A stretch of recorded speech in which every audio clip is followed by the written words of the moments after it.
Olá, sejam bem-vindos ao podcast Quando Nasce uma Família.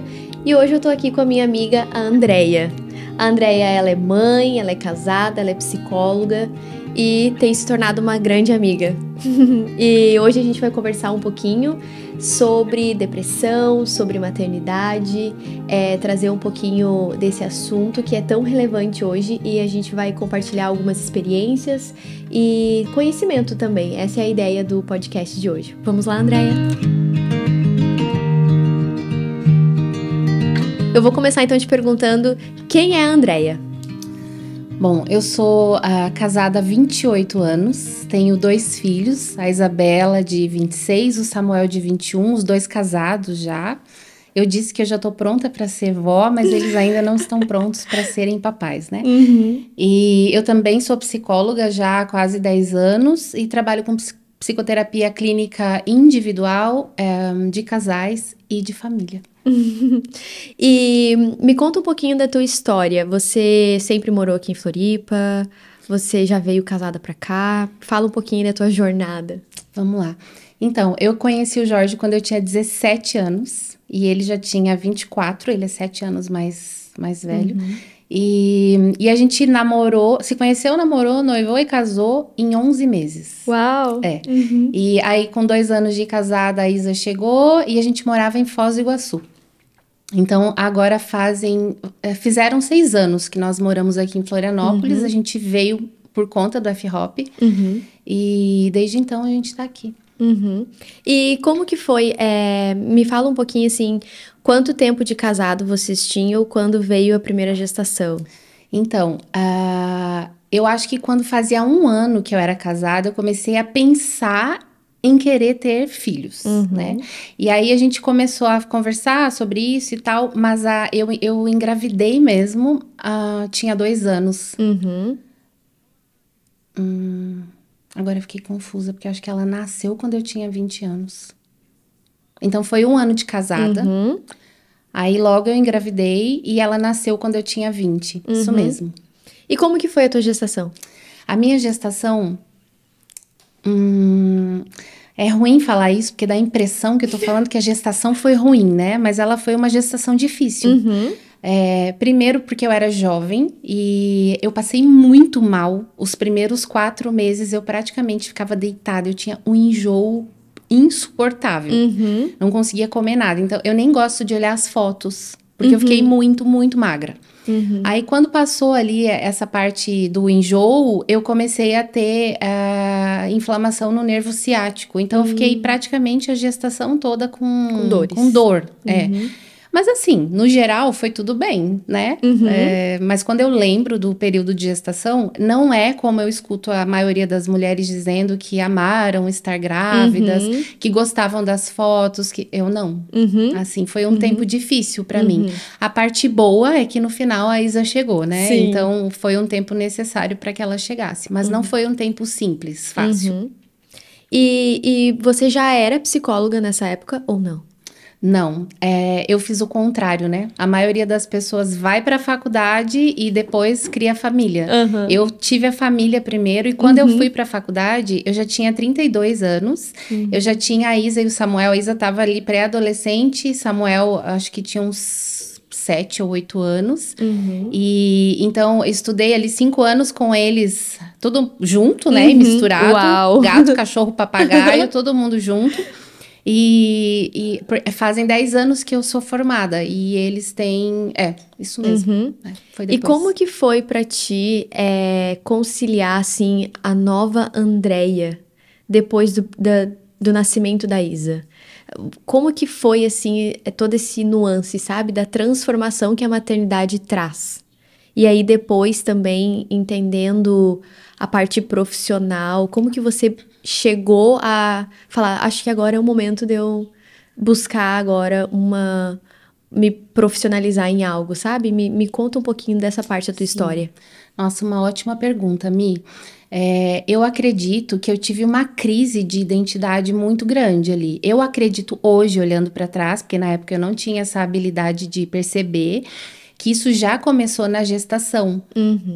E quando ela nasceu, a impressão que eu tinha, primeiro, Eu achava que eu não era boa fazendo aquilo, porque eu passei mal a gestação toda, então eu via todo mundo falando sobre como é que era a gestação e eu pensava, eu sou inadequada, tem alguma coisa errada comigo. Eu não me gostava grávida. E hoje eu acho que eu já estava deprimida lá, na gestação.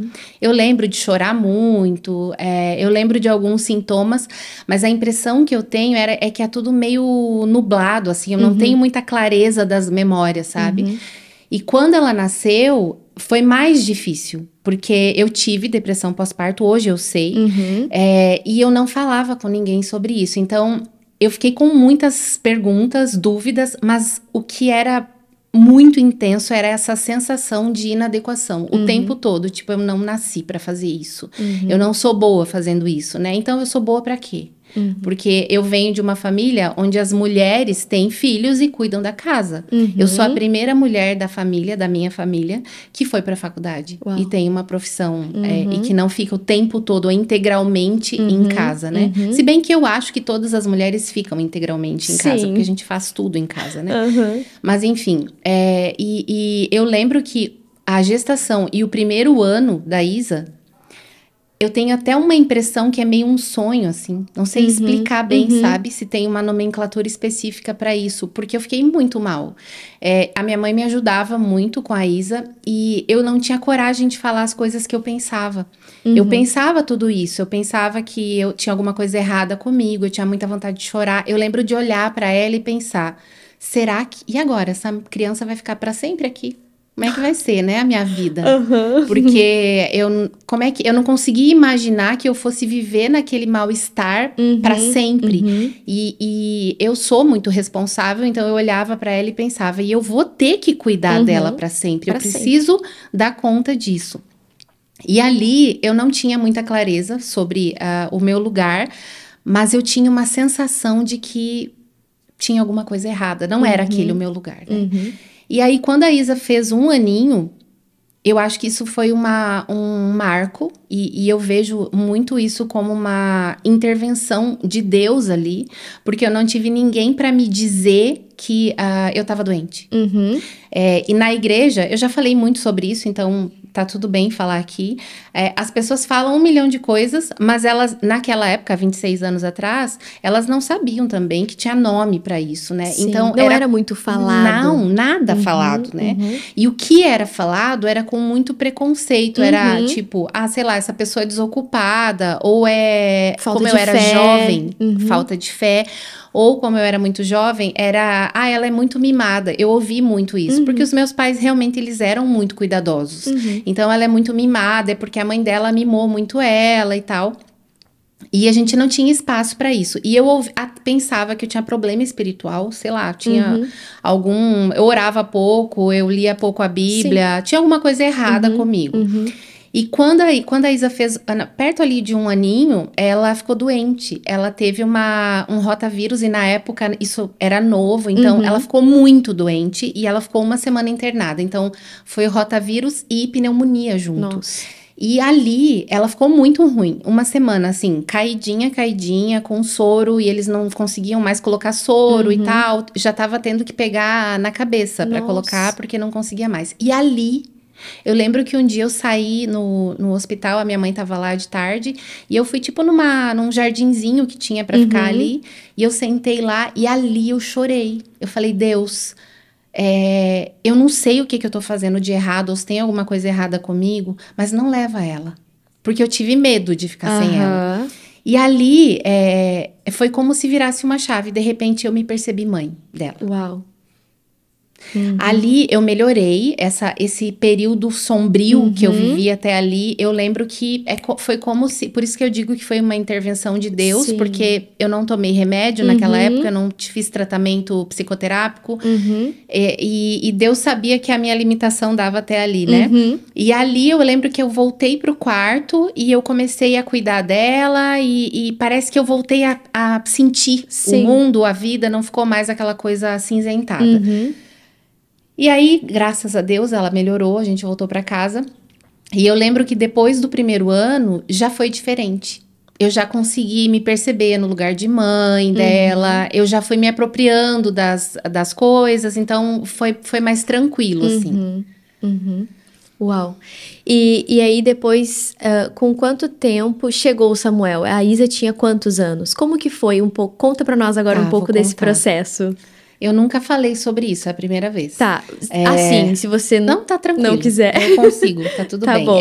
É um assunto que eu acho extremamente relevante.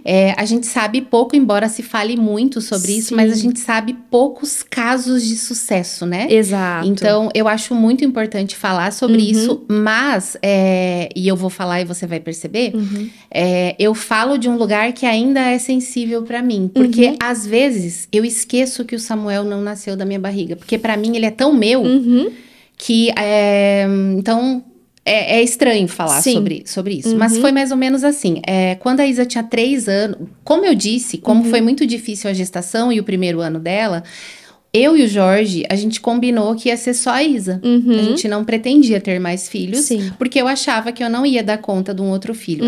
E uma coisa importante de falar também é que durante esses 2 anos, tanto a gestação como o primeiro ano da Isa, o casamento sofre muito, né? Primeiro que eu era muito jovem, o Jorge era jovem também, e toda essa questão que eu não dava conta de lidar afetou diretamente o meu casamento. Então, ao mesmo tempo que eu me senti inadequada como mãe, eu achava que eu não ia dar conta de manter aquele casamento. Porque a gente aprende que quem mantém o casamento é a mulher. Se ela ocupa esse lugar de fazer tudo, de cuidar de tudo, de dar conta de tudo, então o casamento funciona. E se ela não faz isso e o casamento não dá do jeito esperado, então é porque ela fez alguma coisa errada. Ou né? se Mais um peso, né, em cima da mulher que já tá doente ali. Então eu achava isso e o meu casamento sofreu muito. E por conta disso, a gente chegou nesse consenso de não ter outro filho. Mas quando a Isa tinha 3 anos, a gente já tava numa escola de jocum, eu e o Jorge. A Isa é mini jocumeira, né? É a jocumeira mirim. E Deus começou a falar comigo sobre um outro filho. E eu lembro que eu tava tomando banho um dia e me veio uma sensação muito forte de tipo, é tempo de você ter um outro filho. E eu disse, Deus, muito obrigada, mas dá isso para uma outra mulher que queira. Porque eu não quero, eu não dou conta. Você viu aí minha história, você sabe que eu não dou conta, né? Talvez eu não tenha nascido para isso. Enfim, comecei ali a conversar com Deus. Então a Isa tinha 3 anos quando começou a nascer isso em mim. Porque na minha cabeça eu ia passar por outra gestação, eu ia passar por outra, talvez pós-parto difícil, enfim. E durante aquele ano, que foi 2000, no ano 2000, eu não sabia. Mas o Samuel já estava sendo gerado na barriga de uma outra mãe, né? Da outra mãe dele. E ali Deus foi falando comigo durante aquele ano e tal. E foi ficando muito forte a sensação de que eu ia ter um outro filho. E aí, eu costumo dizer que quando Deus, ele fala com a gente sobre algo que ele quer, a gente passa a querer aquilo que ele quer. Então, quando o tempo foi passando, eu passei a querer aquilo que Deus estava dizendo. E a minha oração já era... Tá bom, Deus, se é isso, então me diz como, quando que eu vou fazer. Eu vou querer também, então, essa fase nova, né? E aí, a gente viajou para uma outra escola em Fortaleza. Nesse tempo que eu tô contando, do ano 2000, a gente ficou em Curitiba. A gente fez 2 escolas de jocum. A primeira foi a ETED e a segunda foi uma escola que o Jorge fez sozinho de estudos bíblicos. E aí, a gente queria ir para Fortaleza... Na verdade, era para Natal, fazer uma escola de aconselhamento bíblico. Só que naquele ano, tudo mudou e a primeira vez a escola foi em Fortaleza. E a gente foi para Fortaleza. E lá, durante a escola, a gente foi convidado a conhecer um lugar que hoje a gente chamaria de Casa-Lar, que é um lugar onde as crianças ficam esperando, né, para adoção. E o Samuel estava lá já com 11 meses.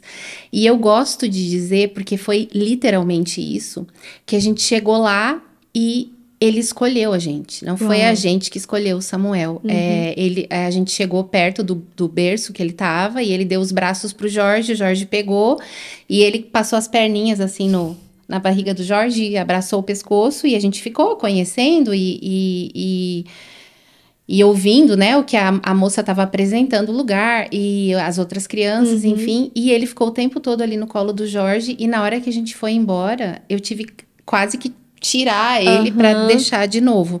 E quando a gente saiu dali, o Jorge disse, esse é o nosso bebê, né? Uau! E aí a gente já saiu de lá e fomos pro fórum para ver o que precisava, enfim. E foi assim o processo da chegada do Samuel. Então, a Isa amou tudo isso e ela escolheu junto com a gente. Inclusive, o nome dele foi ela que escolheu. Uau! E aí ela já tinha 5 anos, então eles têm 4 anos de diferença. Ai, deixa eu respirar fundo, porque eu não conhecia essa história. E eu não sabia se esse era um assunto que gostaria de compartilhar, assim, né?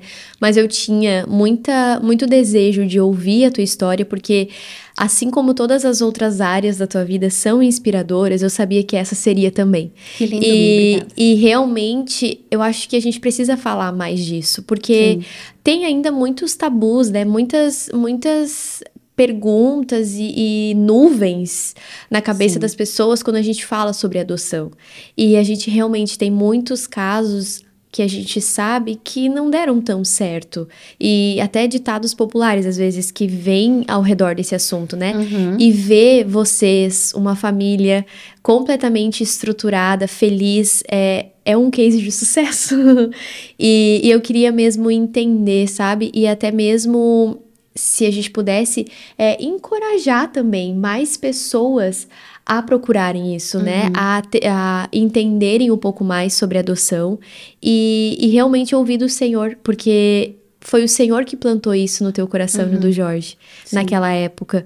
E que bom que você foi obediente, que bom que você falou, ok, eu tô disposta pro que tu quer, né? Sim. Imagina se você não tivesse dado ouvido. A gente não teria o privilégio de conhecer o Samuel. Eu sempre falo isso pra ele. Né? Então, que bom que você naquela época ouviu o Senhor, tava sensível à voz dele, né? E com certeza o Senhor quer continuar fazendo isso com outras pessoas ao nosso redor. Sabe que eu e o Léo, a gente sempre falou que a gente teria 2 ou 3 filhos, mas que a gente nunca saberia se o terceiro seria nosso ou adotado. Agora, tendo o Mateu e o Isaac, por nós, assim, a gente já encerrou a nossa fábrica. A gente já tá bem satisfeito também. Mas, quem sabe, daqui a uns anos, eu ainda tenho, assim, um desejo no meu coração de estudar mais, de me aprofundar mais, porque eu também acho que exige da gente, né? Se a gente vai tomar essa decisão, realmente entender e procurar ajuda e estudar sobre o assunto, né? Mas é uma lacuna que tá em aberto na minha vida, sabe? É um assunto que eu quero me aprofundar. Talvez, não sei se um dia vai acontecer, mas se acontecer, ou se não, poder auxiliar pessoas perto de nós que queiram, que tenham esse desejo e esse chamado, né? De adoção. Então, obrigado por compartilhar. Mas vamos lá, continuando a conversa. Vamos. E aí, então, chegou o Samuel, a Isa já estava um pouquinho grande, e aí você, então, começou a faculdade. Isso, na verdade, eu digo que a psicologia, ela me escolheu, não fui eu que escolhi a psicologia. Eu sempre gostei de cuidar das pessoas, desde que eu era criança, só que eu não sabia dar nome para as coisas, né? E na minha cidade, era uma cidade pequena, então não tinha muita opção de curso superior. Quando eu tinha 18 anos, eu acho que só tinha administração e direito, e não era nenhum dos dois que eu queria fazer. Então, quando a Isa, eu acho que quando o Samu chegou, que começou o curso de psicologia lá. Na verdade, eu sempre quis fazer medicina, eu sempre quis ser médica. Só que não tinha possibilidade, não foi possível, né? Então, a psicologia é o mais próximo, assim, pra mim, do que eu queria realmente fazer, que era cuidar das pessoas. Eu pensava em psiquiatria, eu sempre quis fazer psiquiatria. E, na verdade, quando eu pensei na psicologia, e eu gosto de falar isso, tá? Porque tem tudo a ver com o nosso assunto, tem tudo a ver com família. Eu vim de uma família muito desestruturada, e a gente pode até uma hora falar sobre isso. E eu achava que o máximo que eu chegaria não era muito longe. E eu acho que até essa sensação de inadequação como mãe, talvez venha até desse lugar, porque eu era muito jovem e eu nem sabia lidar com aquilo na época. Mas o Jorge, ele acreditava muito mais em mim do que eu mesma. E quando chegou a faculdade lá, ele me incentivava. E eu tinha as 2 crianças pequenas, né? Então ele dizia, não, vai fazer, você Vai ser ótimo, você vai conseguir. E assim, tudo que eu dizia como sendo um empecilho, ele dizia, não, a gente faz, dá certo, a gente consegue, vai fazer. E aí eu sei que eu pensei na psicologia como um recurso no aconselhamento que eu já fazia com as mulheres. Eu nunca pensei que eu fosse viver da psicologia, eu nunca pensei que a psicologia ia tomar a proporção que tem hoje na minha vida, né? Então, a minha prioridade sempre foram as crianças e o Jorge, sempre. Então, eu fui para a faculdade num momento em que eu entendi que eles já eram mais autônomos, que era possível eu fazer no período da manhã, quando eles estavam na escola, e à tarde eu ficava junto com eles, eu estudando as minhas coisas e eles estudando as coisas deles. E aí era possível. Então, eu gosto de falar isso para reforçar que a prioridade sempre foi a minha família, sempre foi. Mas aí foi possível, porque o Jorge assumiu esse papel junto comigo, né? Então, a gente caminhou e foi assim, foi desafiador. Claro. Como sempre é, mas foi um desafiador possível, né? E hoje eu entendo que fez toda a diferença na minha vida pessoal e familiar esse tempo de faculdade. Trouxe um olhar que eu não tinha antes. Sabe? Então... E você, através da tua faculdade, tu conseguiu começar a dar linguagem para coisas que você tinha passado antes. Isso. Nossa, isso é incrível, né? Porque realmente antes não era falado. E aí você teve a oportunidade de entender, opa, eu não sou estranha, né? Eu não tava doida da cabeça. Eu realmente tava passando por um processo, um tempo ali de doença. E aí você conseguiu começar a dar nome àquilo que você tinha vivido. E não muito tempo atrás, porque, imagina, eram crianças ainda. E aí você teve a oportunidade também de... eu vou ajudar outras mulheres. E aí foi aonde, então, começou esse desejo de ajudar outras mulheres nesse momento, nessa situação. Foi aí que deu o clique. E pensando nisso, é como se lá na faculdade só que eu me dei conta que o que eu tinha um nome. Sabe? Sim. Que era uma doença que, se eu tivesse sido tratada, se eu tivesse tomado remédio, talvez não teria sido tão difícil como foi, né? Tão pesado como foi. E pensando até em como isso reflete na criança. Sim. Porque, querendo ou não, o primeiro ano da Isa, eu tava lá, mas eu não tava, né? E é bom falar isso. Como é que a gente lida com a culpa de estar lá e não tá no primeiro ano da criança? Porque eu olho as fotos e eu sinto, às vezes, culpa. Né, de não estar lá. Sim. Eu queria estar lá. E muitas vezes eu já sentei com ela, filha, isso, aquilo, me perdoa por isso ou por aquilo. E o que resta para mim hoje é a frustração de pensar que não dá para mudar o passado, mas também a liberdade de saber que não foi uma escolha, né? Eu não fiz de propósito. Exato. E que eu posso fazer diferente agora. E que eu pude fazer diferente lá quando eu entendi o que estava acontecendo. E isso é maternidade. Isso. E isso é paternidade. Talvez você tenha perdido, né, entre aspas, o primeiro ano, mas você construiu uma vida inteira depois disso. Porque hoje eu olho de fora a Isa com você e eu vejo um relacionamento incrível de mãe e filha. Saudável, né? Onde não existem situações ou conversas que talvez ainda não aconteceram, tipo assim. Então, realmente, se tornou um aprendizado e eu acho que a gente não pode carregar essa culpa, sabe? E imagino também que muitas mulheres devam sentir a mesma coisa.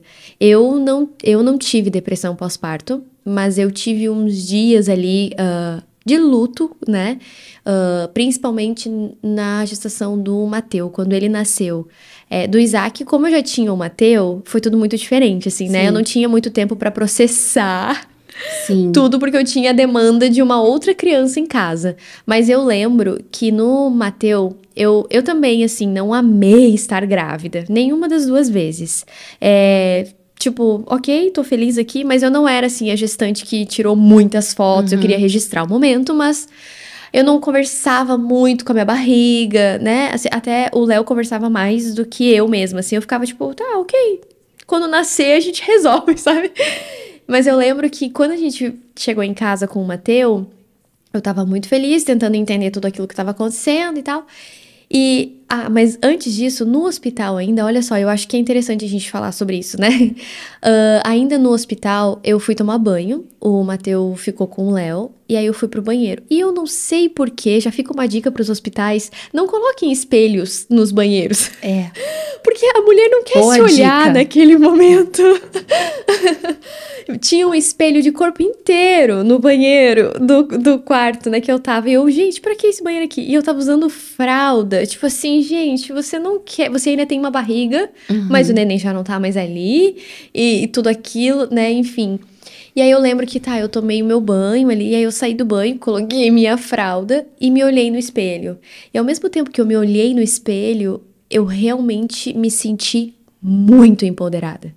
Andréia, eu falei... Meu Deus, eu sou a Mulher Maravilha.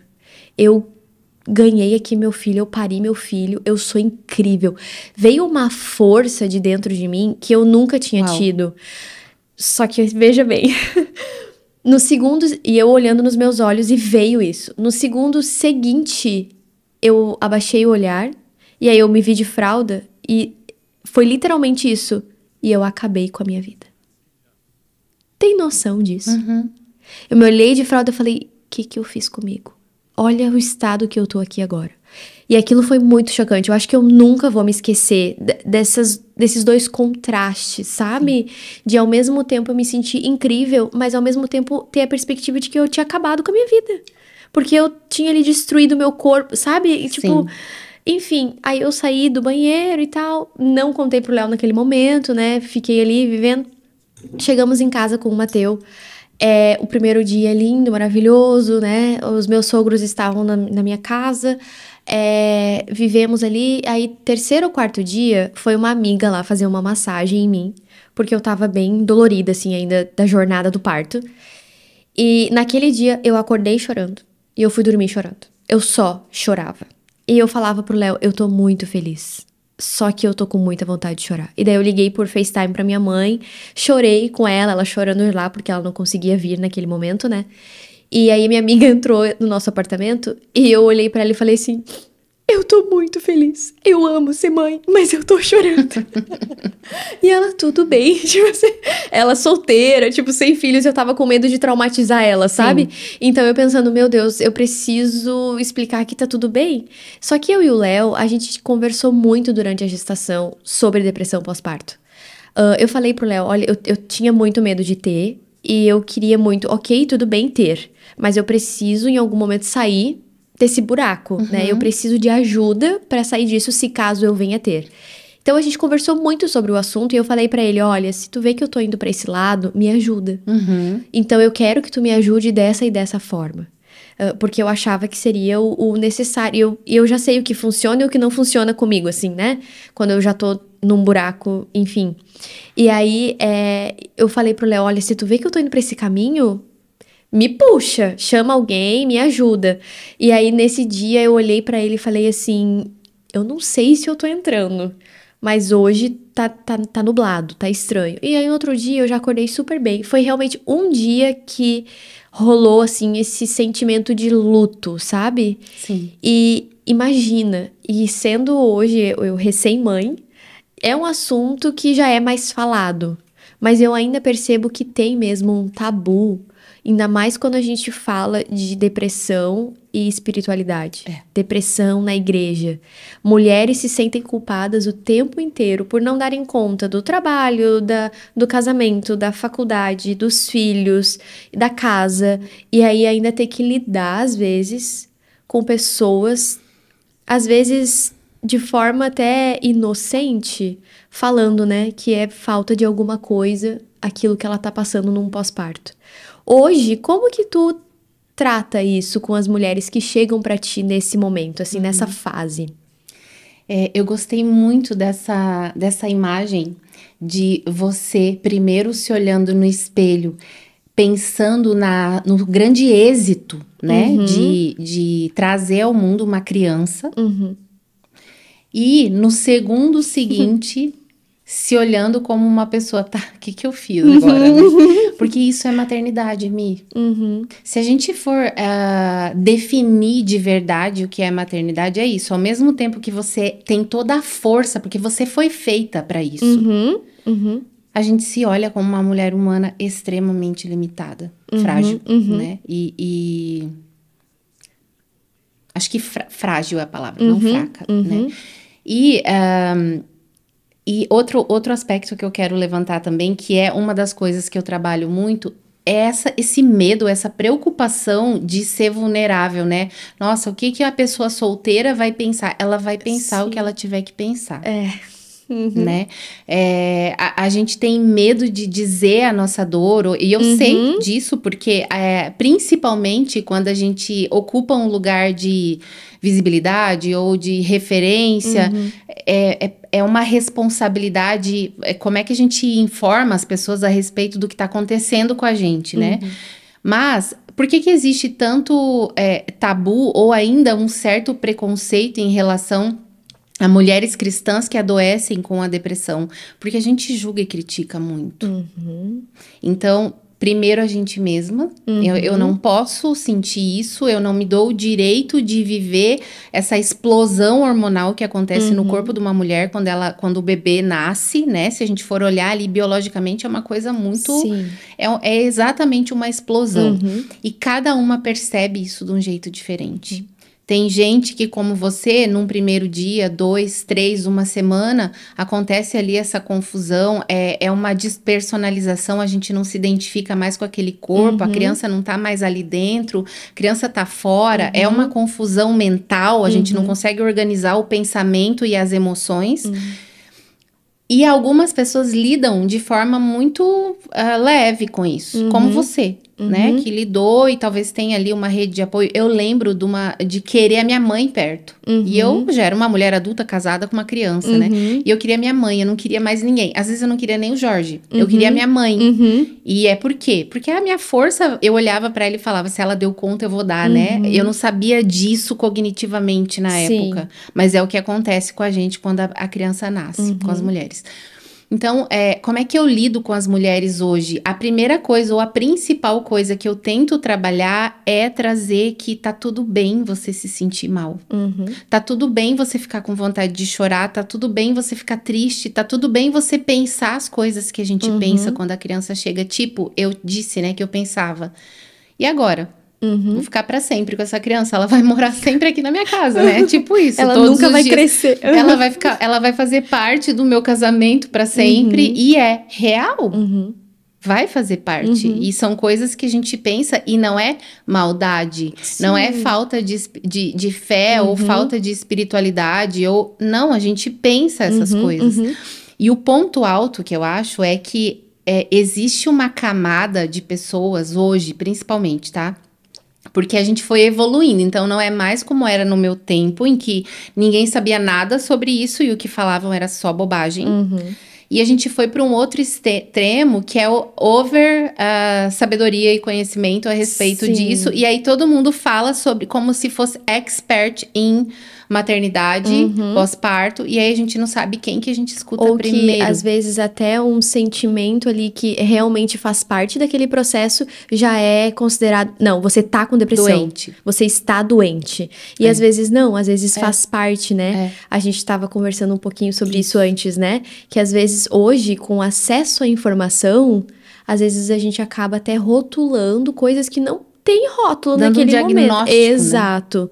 Né? E aí, chegam mulheres pra ti já fazendo esse autodiagnóstico, tipo assim, eu estou com depressão e eu preciso tratar. E aí você começa a conversar, a lidar, e você percebe, não é depressão, não é... vamos por esse caminho, eu acho que a gente pode ajustar as coisas. Chegam isso pra gente. Chegam algumas mulheres confusas em relação a tô com depressão ou tô com outra coisa, mas o que mais chega são mulheres que já esperaram muito pra buscar ajuda. E aí já é uma mistura de coisas, né? Porque tem medo ou tem vergonha. E hoje, a maioria das mulheres, ou quase todas que me procuram, são cristãs e me buscam porque eu sou cristã. Então, elas buscam e demoram a buscar por conta do medo da exposição. Que elas chegam dessa maneira, às vezes, confusas, mas o que me deixa, eu vou usar essa palavra, tá? Um pouco incomodada ou desconfortável, é que esse excesso de informação do que seria ideal numa maternidade, ou no pós-parto, ou na depressão pós-parto, ou no baby blues, ou... elas chegam confusas com esse monte de informações que ao invés de ajudar, ficou mais pesado. Tem um padrão mais pesado para você desempenhar ou para você vivenciar esse período. E o que eu gosto de trazer é que cada mulher vive isso de um jeito diferente. A gestação é diferente para todo mundo. Tem gente que ama ficar grávida, tem gente que não. Tem gente que ama o parto normal, tem gente que não. Tem gente que tem a cesárea e ama. Então, assim, colocar tudo isso como se fosse um padrão geral é o que traz o problema pra gente. Então, a primeira coisa que a gente precisa entender é que cada mulher vai viver a gestação e a maternidade de um jeito diferente, de acordo com ela mesma. Sim. Eu sempre, quando eu converso com amigas e falando sobre esse assunto, né, eu vejo muito isso, que hoje a informação, ela é muito boa. Ela é incrível a gente saber... os benefícios e os malefícios de cada decisão. Mas realmente na internet se criou um padrão que, se você não tem o parto normal, você não é uma boa mãe. Se você não aumentar até os 2 anos de idade, porque é a recomendação, você não é uma boa mãe. Se o seu filho não dorme a noite inteira, você não é uma boa mãe. E aí eu fico, gente, a gente já tem uma pressão absurda pra só manter aquele ser humano vivo. Sabe? Tipo assim, a gente brinca, né, que o aniversário de 1 ano da criança não é pra comemorar 1 ano da criança, é pra comemorar que ele viveu 1 ano. É pros pais o parabéns. Mas, então, assim, realmente, ter o conhecimento de que, nossa, o leite materno, ele é muito bom, faz toda a diferença, legal, mas assim, eu acho que primeiro é a saúde mental daquela mãe. Você pode tentar, você pode buscar o conhecimento necessário pra fazer dar certo. Se chegou um momento ali que não deu certo, tá tudo bem. Exatamente. Você deu o seu melhor. Exatamente. Você buscou o conhecimento necessário. Se não deu pra você, você não é menos mãe por isso. E eu vejo isso. Teve uma vez que eu tava numa roda de amigas e tinha uma amiga que ela passou por uma cesárea. E ela tentou o parto normal, assim, até o limite. Eu já tinha ganho o Mateu. E ela tava se sentindo, assim, menos mãe naquele momento, sabe? Ela não falava isso explicitamente, mas dava pra ver, eu tive uma cesárea. E era com um peso. E eu falei, amiga... Você gerou e ganhou seu filho. Você não é nem um pouco menos mãe porque você passou por uma cesárea. Então é isso. Hoje a gente tem aí um mundo de informações na nossa mão. Só que eu acho que a gente tá se perdendo com isso. Criando um padrão, uma expectativa muito alta. E como que a gente consegue manter o equilíbrio disso? Qual conselho você daria pra gente buscar informação, realmente, porque eu acho que isso é muito importante, mas não idealizar um padrão de maternidade, de criação de filhos, longe da nossa realidade? Qual você acha que seria o equilíbrio correto disso? Eu penso que a primeira coisa é entender que a gente é diferente uns dos outros. Cada família é diferente, cada família tem a sua estrutura, a sua rotina, e a gente precisa estar atento a isso. E trazer a informação não como um peso, mas como um apoio, como um suporte. Então, o ideal seria... Isso. Mas o que é o possível pra mim? O que é o real? Exato. Então, o possível é suficiente. Essa é uma frase que eu sempre uso. O que foi possível pra mim como mãe da Isa? Foi o que eu dei. Sim. Eu dei tudo o que eu tinha. O que eu tinha não era, talvez, o que eu gostaria ou o ideal, né? Mas foi o suficiente. Ela tá aí, né? Sim. Deu certo, do jeito que foi, do jeito que ela veio. Então, esse é o equilíbrio. É entender que não existe o perfeito e ideal. Aham. Existe o possível. E o possível é suficiente para cada família, para cada mãe, para cada criança, para cada bebê, sabe? Esse é o ponto de equilíbrio. Ai, amei, amei. E hoje você trata só com mulheres? Você atende homens também? Eu atendo alguns homens, mas normalmente quando eles vêm como casal ou como família. Homens especificamente, eu não atendo. Porque assim, o meu objetivo é atender mulheres, casais e famílias. Então, eu não abro para atendimento só para homens. A gente focou aqui na nossa conversa bastante sobre essa questão da depressão, do pós-parto, né? Mas eu também queria te perguntar como que a gente lida, às vezes, com homens, pais, que podem passar por um processo ali também, porque muito é falado da mulher. Sim. E realmente tem toda a parte hormonal, né? E tudo que acontece com a mulher, porque ela gerou, ganhou ali, enfim. Mas o homem, ele tem um grande papel, né, nessa mudança toda ali. E às vezes o homem acaba, às vezes, vivendo coisas e não expondo, também por uma questão, às vezes, de, opa, eu preciso manter o controle das coisas, e eu não posso, quem sou eu pra estar sentindo algo aqui nesse momento, sendo que a minha esposa, que precisa agora da minha hombridade, né? Sim. Então, como que a gente poderia também abrir esse assunto para falar para homens também que tudo bem eles se sentirem às vezes fracos, tristes, não sei, né? Nossa, eu acho que é um assunto muito relevante, porque pensa comigo, a mulher ela tem toda uma mudança, né, biológica, física, emocional, quando o bebê chega. Mas esse homem, ele também tem, eu vou usar essa expressão que eu não sei se seria ideal. Ele sofre perdas ali. Por exemplo, eu acho que eu prefiro dizer que a gestação e a chegada do bebê impacta a vida desse homem. De que forma? Ele não tem mais aquela mulher disponível para ele como ele tinha antes. E isso também é um luto, né? Ao mesmo tempo que ele recebe um filho, ele tem, ele perde um espaço ali. Sim.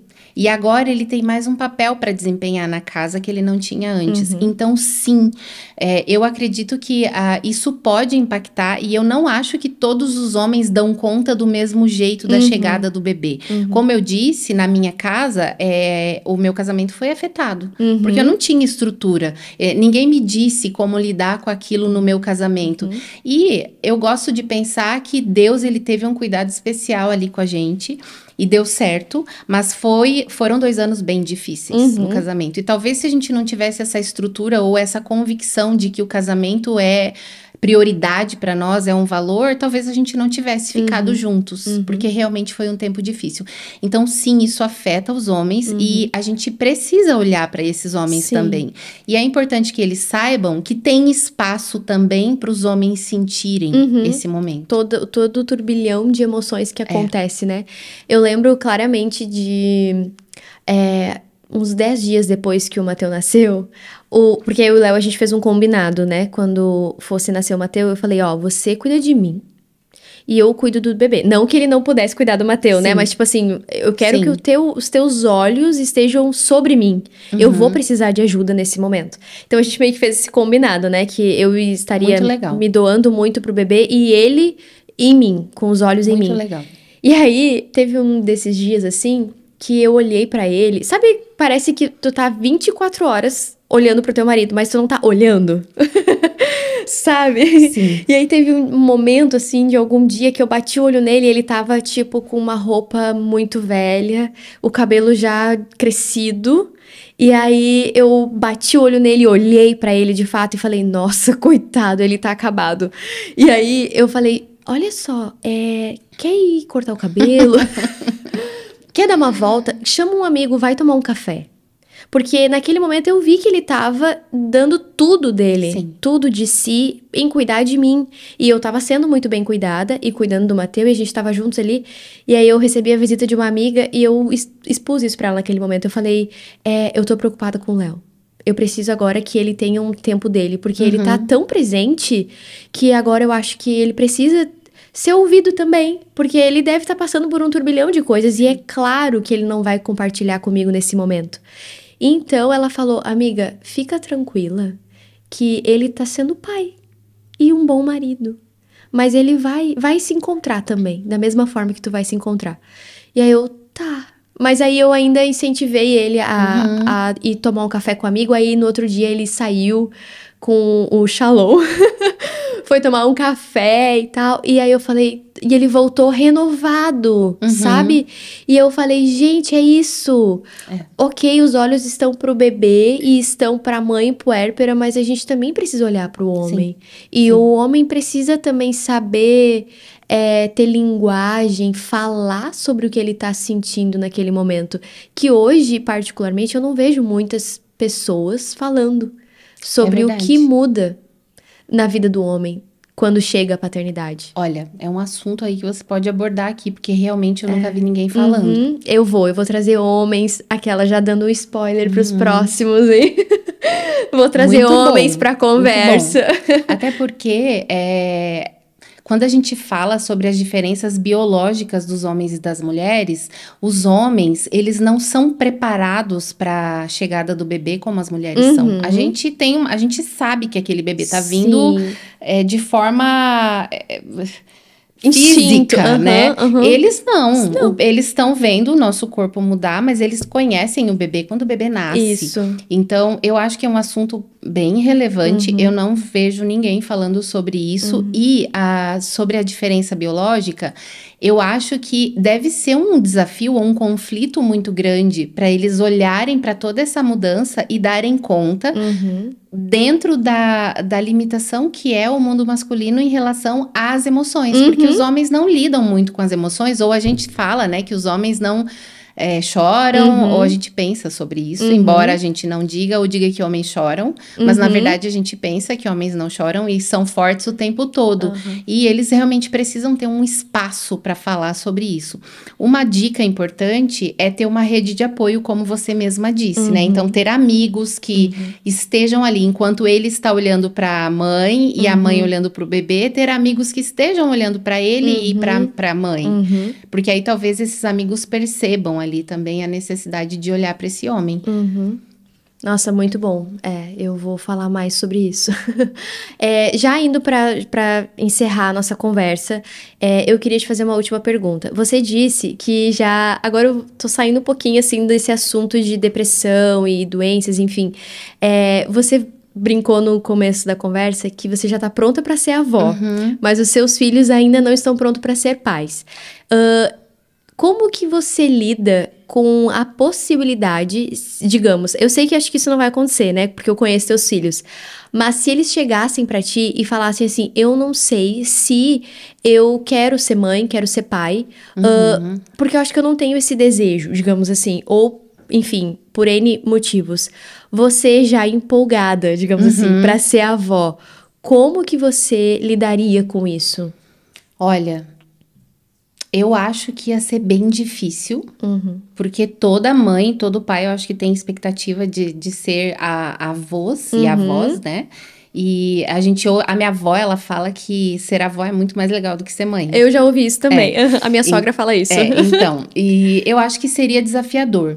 Mas, hoje, eu tenho entendimento e clareza que isso diz respeito à vida deles, né? Então, eu teria que lidar com isso, trazendo talvez para terapia. E outra coisa bem importante, eu sempre me sinto um pouco avó de todas as outras crianças que estão ao redor. Sim. Então, isso me ajuda a me sentir um pouco mais nutrida nesse aspecto. Mas eu acho que é um assunto...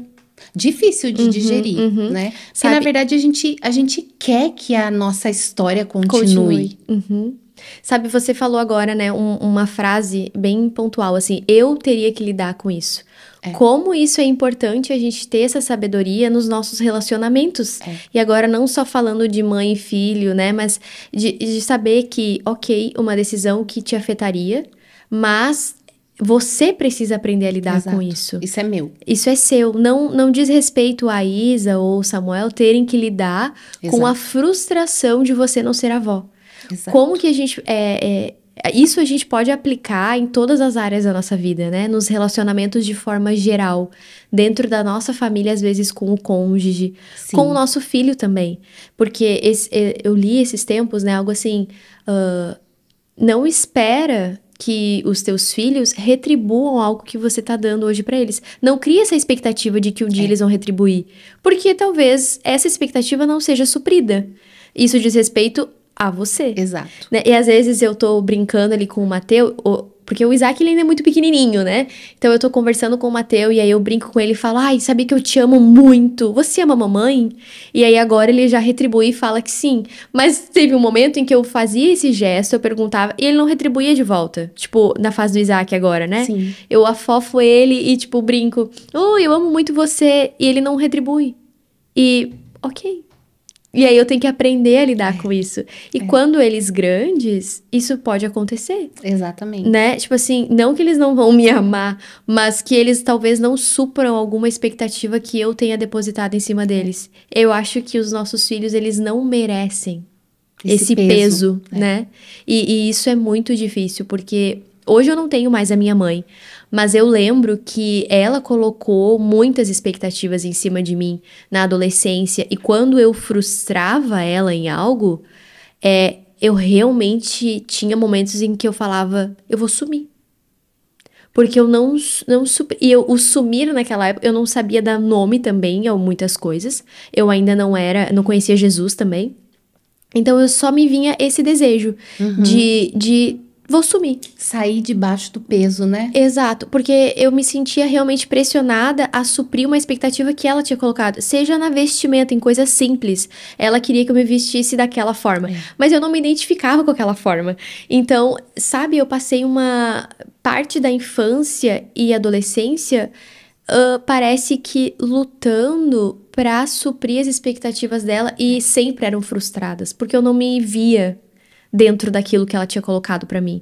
E como é importante a gente ter esse discernimento e entender que os nossos filhos, eles não estão aqui. A gente não tá criando filhos pra suprir as nossas expectativas, pra suprir um título de eu sou mãe, né? Eles não estão aqui pra isso. E como eu disse antes, esse é o desafio da maternidade e da paternidade. Você dá tudo que você tem para um filho. Mas a gente não sabe o que a gente vai receber. E talvez a gente não receba realmente o que a gente espera. Mas o ponto principal tudo que um pai e uma mãe precisam é que esse filho ele fique saudável e feliz. Ponto. Sim. Andréia, muito obrigada. Essa conversa realmente, assim, encheu o meu coração. Eu fui muito, muito abençoada pela tua vida agora. Eu sempre sou, né? Hoje mais ainda, porque é a minha casa, é a minha família que tá recebendo, a tua família aqui. Eu realmente te admiro como mulher, como profissional, como mãe, como esposa. Você ensina muito na minha vida e na minha família, sem falar. Com os teus gestos no dia a dia, eu aprendo muito contigo. E eu queria muito que outras famílias, outras mães e pais pudessem te conhecer um pouquinho mais, porque realmente a gente precisa compartilhar. Você tem um coração muito precioso e eu realmente espero que essa mensagem, essa conversa alcance muitas famílias, porque hoje o assunto que a gente trouxe aqui para a mesa é realmente muito relevante. A gente precisa falar mais sobre isso. Obrigada. Obrigada, eu fiquei muito feliz com o convite e eu queria dizer que, com certeza, eu não tenho dúvidas que esse projeto ele veio realmente do coração de Deus. Amém. Porque eu sinto a família de vocês desse jeito, sabe? Vocês são uma família jovem e admirável. Você é uma mulher jovem e sábia, Michele. E você tem muito, muito para ensinar e acrescentar às outras mulheres. Então, toda a força e que Deus te abençoe nesse projeto e com certeza vai ser um sucesso. Amém, amém. Não pra mim, mas ele é o centro dessas conversas. É realmente o desejo do meu coração, e quando esse projeto nasceu, foi justamente pra trazer essa perspectiva de assuntos que eu considero relevante, que abençoam a minha vida, com famílias, mães, mulheres que me inspiram, mas tendo Cristo como a centralidade disso aqui, sabe? Então, muito obrigada. Obrigada. Gente, acabamos o episódio. Muito obrigada por assistirem até aqui. Se vocês gostaram, envie esse podcast para alguém que você acha que é interessante ver, assistir, ouvir. E não esquece de se inscrever nesse canal.